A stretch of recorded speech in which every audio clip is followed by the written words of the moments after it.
How you doing, big boy? Good, how are you? Oh, fantastic.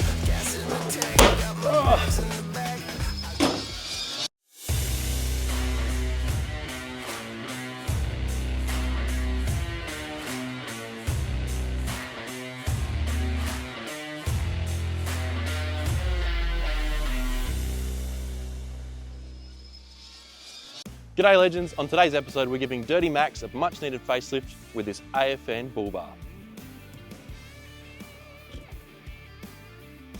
It's 8 AM, it's already 32 degrees, but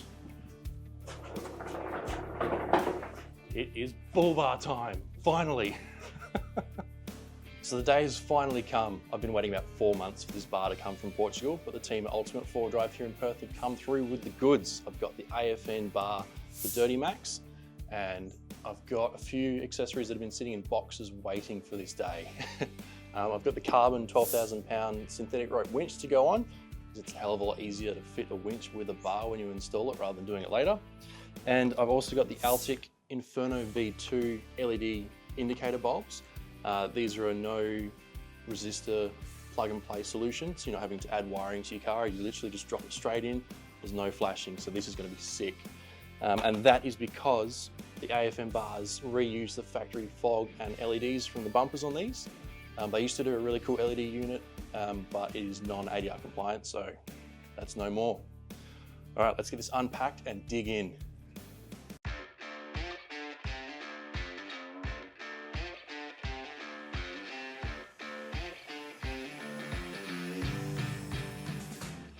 Wasn't kidding before, it's 30 plus and it's like 8:20 in the morning. A couple of days before Christmas here in Perth, and it is pretty damn hot. Cool. Unwrapped. As you can see, there's not obviously a lot of packaging because it's got this steel cage around it. Goodness knows how they can justify the freight costs compared to when companies just normally wrap a bar and just shove them all together in a sea container. But it's a premium bar, it's packaged in a premium way, so I get it. It's awesome. Oh, there's a few things with it. Undercar plates. We've got the rated recovery points included, which are green. Yeah, so it's all bolted on. We've got the fog light surrounds, which will unbolt and fit the factory lights into. And there's Altic LED bulbs as well. And then the winch cradle's incorporated as well. A lot of people have said that this will change me, that this is going to be a really hard install. But I've had a look at the PDF that AFN have sent over with their fitting instructions. I'm not entirely sure what people are getting caught up on, because they've got this system, which I'll show you a bit later, where they pre-align it. So according to their jig, it's centered, and then they give you instructions on which bolts to undo to move it up, down, left, right. But it comes pre-mounted to the cradle. So you bolt it complete to the car and then adjust it once you're on to suit your car, because every car's different. Chassis warp, bodies warp, it's just how it is. But I'm really intrigued.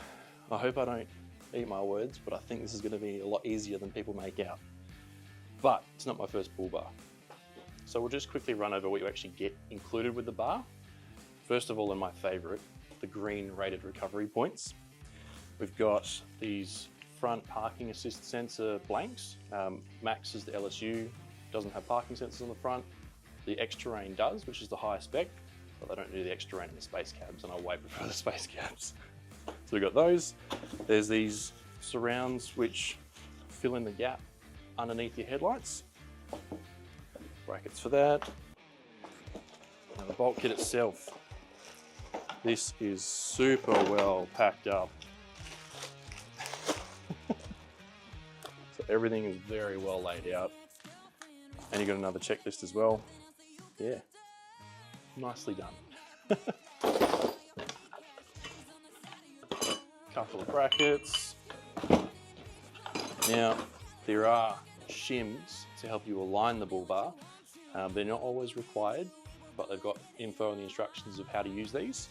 And they've got 2 sets of shims to work the left and right as well as the up and down.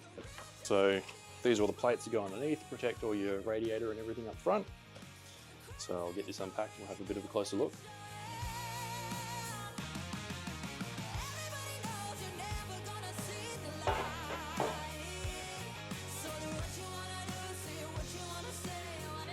Start the most important part first. Oh look, hi Neil. So Neil's dropped in to surprise us. So I'd say g'day. Poor bugger's going to be fitting the bar with us. We've got a little trolley jack thing, like in one of those pump up ones. But yeah, poor Uncle Neil's going to help out. And, That's what I do. I'll be here more than anything. I'm more in the way probably. Nah. Yeah, it's going to be a lot of faffing around and slow going. Ow.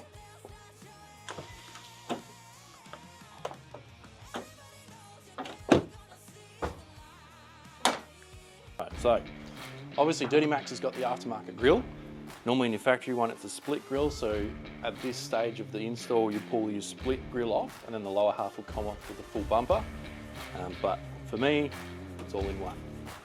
Now the fun part, we get to crawl around on the floor. Hopefully there's not a lot of that in this video, but we've got to separate the bumper from the guard underneath and your inner wheel liners. So we'll dive under and get those off.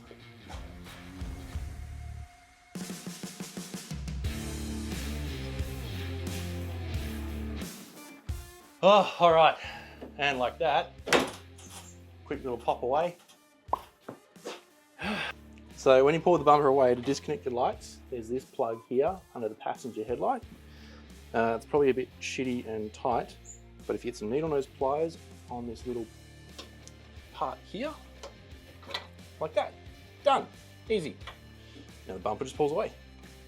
So next up we've got these brackets that come off. They're what your bumper pops into. And we take off this support bar and the build continues.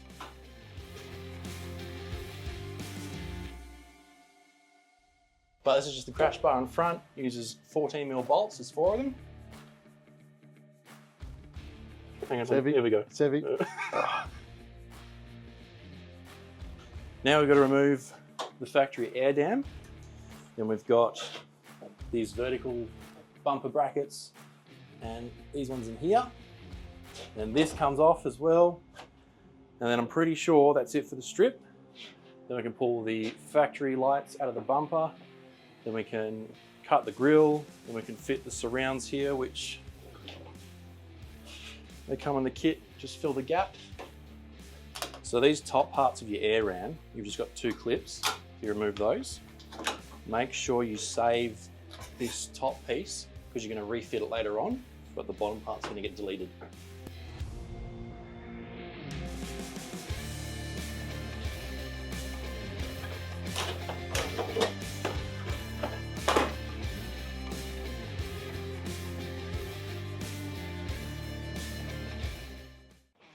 Now the front's stripped, we've come to disassembling the bumper. So we pull the grill out, which I can't remember the factory one how it goes, but I've got 2 screws on this one and then just pop clips all the way around. Plus you've got these clips for your wiring, which you pull off first. Then we're going to pull out the factory lights and they'll get mounted in the AFN bar. The indicators, which just twist off, pull the globe out. We've got these Altic T20 LED bulbs, slot straight in, and then we don't fit it in because it's too fat. So I'm gonna have to trim this and make it fit.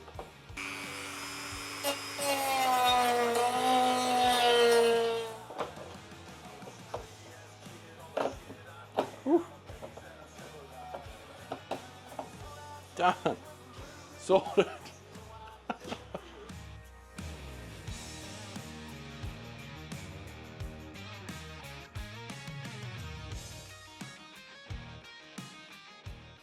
And just like that, oh, she's tight. Just like that, globes are sorted. But pull these off, clean out the schwarf.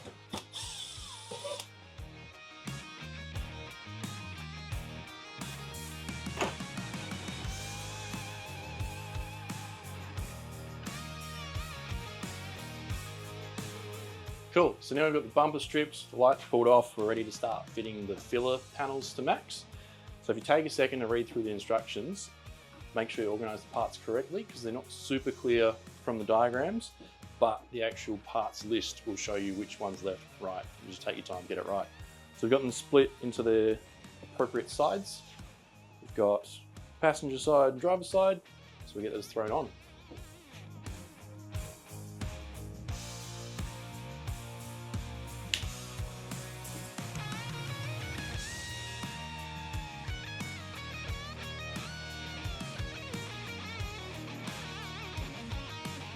Got a couple little tips for you. Firstly, there's 2 cage nuts for these Allen head bolts. This one just fits in the factory guard. This one you fit onto the bracket. Now, we had to pull the bracket back off because it wasn't super clear in the instructions. We might have misread it. It's hot. It's like 30 something degrees and getting worse. But I had to pull it back off, so make sure you fit the cage nut to this bracket before you fit it. And this T-nut in here, so T-bolt, holy cow, I think that might be one of the reasons people don't like fitting these bars. It's super, super tight. You can just get in over the top to fit the washer, spring washer and nut. And then a little 1/4 inch drive ratchet will get right in there. And it's just a slow little wiggle.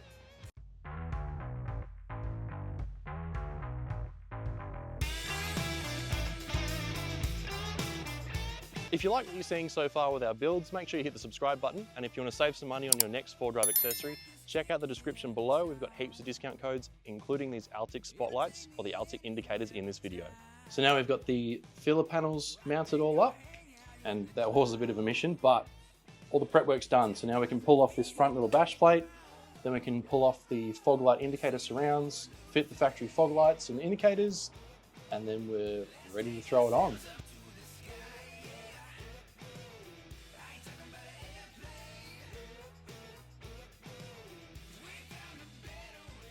Now with the AFN light surround removed, you can see we've got the holes that match up with the factory mounting positions, and you reuse your factory clips and hardware.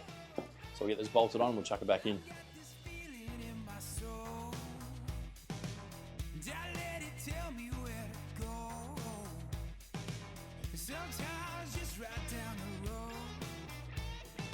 Just quickly, I've reconnected the wiring for the indicators and fog lights, and I've just reused those clips from the grill to actually secure it to this bar across here.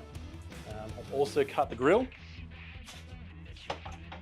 So the measurements they give you are for a factory grill, but being non-factory, I had to basically dummy it up, pull the bar forward, get whereabouts it goes, cut it and check it. So that's all cut, ready to go. So we've been piss farting around a bit because from all the reviews of people that have fitted these, they said they're the hardest thing to fit ever. It'll take a couple of days, blah, blah, blah. It'll change me.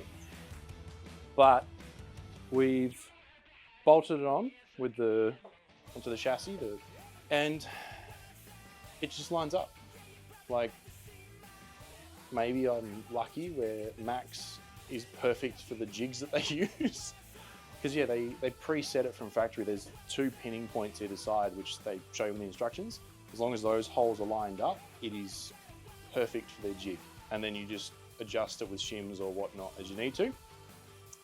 But exactly as we unwrapped it, sorry, it's just gone on and it fits. Everything lines up. I've test fitted the recovery point just to make sure it's not like the bar's right, but it's not quite right for the recovery points.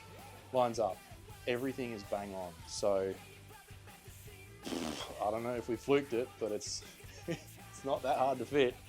So we're going to pull the bar off again, mount the winch, because I was worried that the winch would be in the way of this to adjust the shims of the winch cradle. Yeah, it lines up.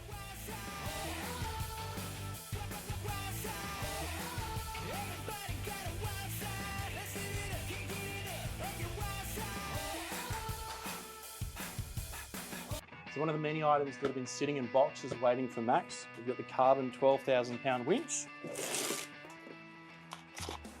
It may or may not be colour themed appropriate. I'll save the wiring up for another day. Just get it bolted in so we can access the wiring later, just taking the grill off. I'll probably do that at the same time as the spotties actually. So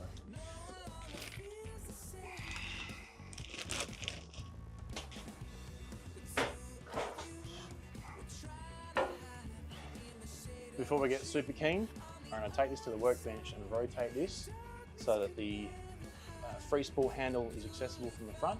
AFN bars with this nice pull-out covers.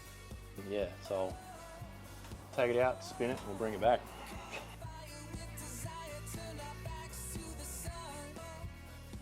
Now the shaft has popped out. Just get it realigned. Now inside, there's a bunch of little Allen head bolts. So you undo these little bolts all around, and then we'll be able to rotate the housing on the gearbox.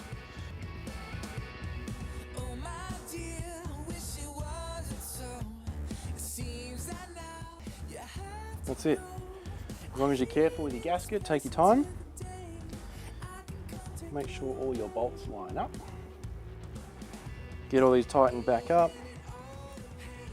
Then we'll refit to the main winch. I might rotate the motor as well, just to make it a bit easier to access the wiring later on when I fit the actual control box. It's actually a really good idea to take the time to learn how to strip down a winch as well, because while most modern winches are sealed and watertight, you do still need to service them because they can let water in, grease wears out, and then it starts rusting from the inside, and that's what kills winches.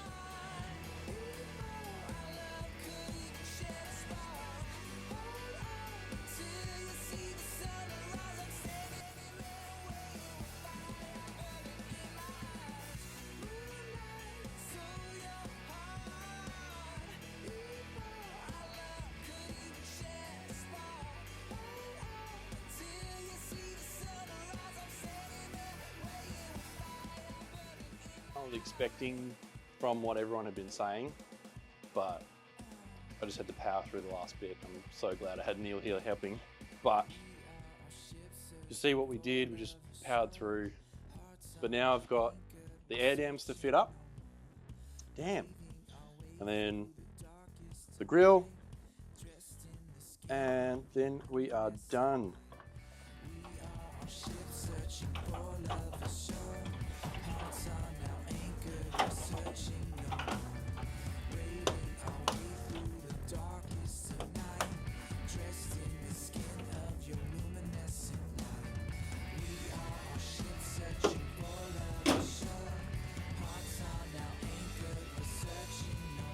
There we go, bloody done.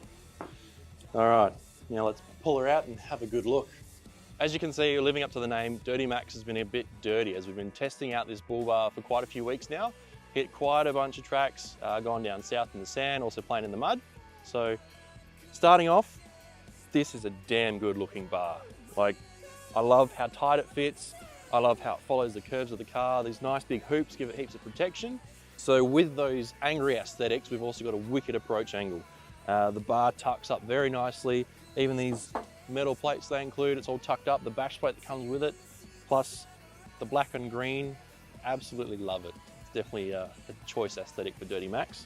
These fog light surrounds, they reuse the factory lights that come in your factory bumper. Neither here nor there. You may have seen in the video that we pointed out that you used to be able to get aftermarket ones from AFN, but now you just reuse the factory ones. And we did, of course, upgrade the indicators with the Altic globes. They're a much brighter option because from factory, they're pretty average. The bracketry was awesome. It's thin, folded and laser cut sheet metal, but it just went together so well. It holds it exactly where you need and just works really well. I'm not a huge fan of these screws that hold in the plastic surround because there is a bit of squish in it. So you have to kind of get the torque just right for it to look nice, but if you take your time with it, it will look really good.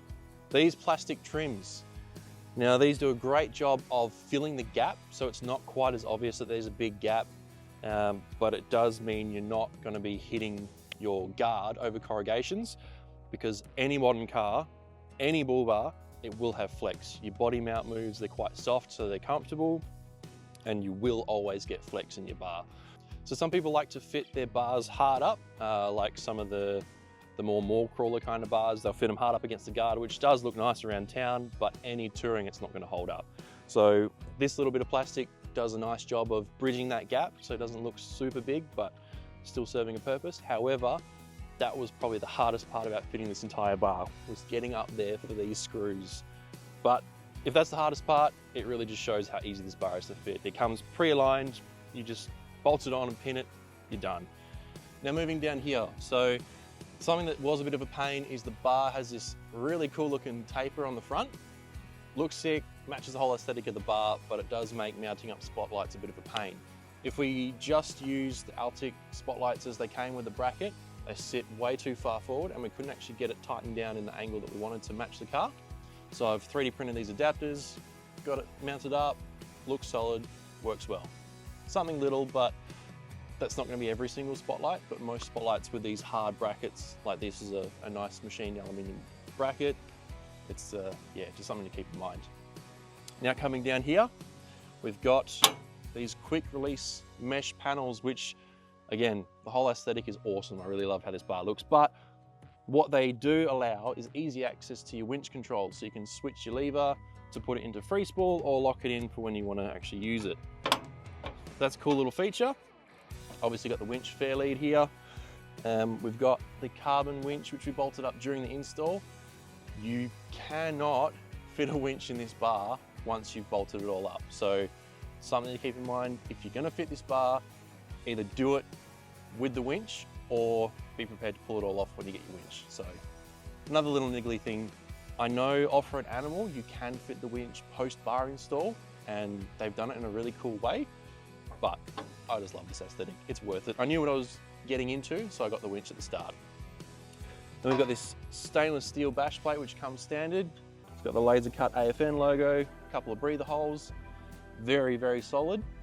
Then we've got these integrated recovery points, nice and green, again, matching the aesthetic, love it. They are part of your winch cradle bracket, how it all mounts to your car. So it's all integrated, it's all very strong, and you're gonna have no problem recovering off of these, which is wicked. Then we've got these plates under here. Now, you might be able to see there's a bit of movement in that. That's just the nature of the beast. It's not mounted down the bottom here, it's just mounted up the top. Not super great, but it's not gonna fall off. It's still gonna protect your car from any sticks coming up into your radiator, so it serves its purpose. And again, under here, wicked approach angle. Like, we've hit some pretty gnarly tracks, some big rock gardens, and not even a single scratch because you've got so much clearance. It's just wicked for off-roading, and it looks so damn good. So I'll just keep talking about these plates here. One thing I will say, they've actually used real stainless hardware, which I cannot appreciate enough. So many bars come with stainless bolts and they rust out after a month or two. These are still looking immaculate and still holding on tight, so very good job, AFN. Now with these plates, they do have these tags where they want you to mount up your inner wheel liner. So you drill holes and screw through into it. I have seen a lot of people complain about these guards cracking because they're actually quite rigid. So if you're mounting it to this bar, which is gonna flex, or your body's gonna flex, so if your bar's staying still and your body's flexing and it's moving these guards, it can eventually cause fatigue cracks in the plastic. I've been looking at possibly trimming it a bit more and pushing it inside these tags, so it kind of slots inside like a lot of bars will do. But I still haven't decided how I'm gonna do it, which way I'm gonna go with it. Or do I open up the holes more so that you screw it in, yes, but it's got a bit of room to move as it vibrates, but we'll see. That's why it still looks a bit rough here. And again, how good is this approach angle? Got the Altic Rocklight Pros here, the RGBs, just so much room to play. And again, we've got this liner, which was such a pain in the ass to get into. It's like 2 bolts. You only need 2 bolts, but it's such a pain to get into. But yeah, if the rest of the bar was super easy, it's fine. I'll give them that. Now lastly, we come to the top of the bar. It does have 2 antenna brackets, nice folded bent tags, which I did cut down in the video. So I've got slots so I can add antennas later on and pull them off if I need to pull the bar off. The only thing that's a bit of a downside with these is they've got such a big hole. So you've got lots of options for what you can mount, but it means you will need a pretty solid washer to stop anything coming loose and falling off. We did actually have that with our GME antenna. It did come loose because it was, the washer that I had was just big enough for the hole. So it meant that it was kind of like a cone washer, and it did come loose over corrugations, and actually the antenna fell down. So something to keep in mind, don't do what I did, get the right washer from the start and don't try and rush shit to go on a trip. Otherwise this is dead in your vision, but it is what it is, part of the aesthetic, I guess. Well, that's been our AFN install video. Heaps of clearance, looks damn sexy, awesome place to mount your wicked Altick spotties and your GMA UHF radio. And yeah, now Max is finally starting to come together. We can start hitting the tracks, meet you guys out there if you're local in Perth, and start filming some adventures for you guys to follow along with. Hope you enjoyed this video. Get out there, keep playing Dirty Legends, and we'll see you next time.